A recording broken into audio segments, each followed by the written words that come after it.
அனைவர்களுக்கும் வணக்கம்.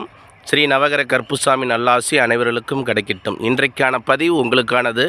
இது பார்த்திங்கன்னா வெள்ளா மரம் அப்படிங்கிறது. அந்த காய் பாருங்கள், நல்லா உருண்டையாக அப்படியே ரொம்ப கெட்டியாக இருக்கும். இது உடைச்சா அப்படின்னா உள்ளுக்குள்ளார பார்த்திங்கன்னா ஒரு திரவியம் மாதிரி இருக்கும்.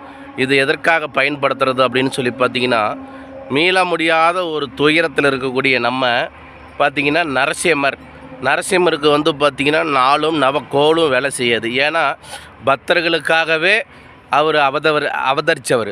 அப்படிங்கும்போது அவர்கிட்ட நரசிம்ம பெருமாள்கிட்ட போய் சுவாதி நட்சத்திர அன்னைக்கு, அந்த நட்சத்திரத்தை அன்னைக்கு பார்த்திங்கன்னா நம்ம பானகமாக இதை பார்த்திங்கன்னா பணம் கல்குண்டு, அதுக்கு அடுத்தது அந்த பானகத்தை ரெடி பண்ணி இந்த இதுகளுடைய பேஸ்ட்டு எல்லாம் போட்டு ஏலக்காயை போட்டு தானமாக கொடுத்தோம்னா மீள முடியாத துயரங்கள் துக்கங்கள் இருந்தாலும்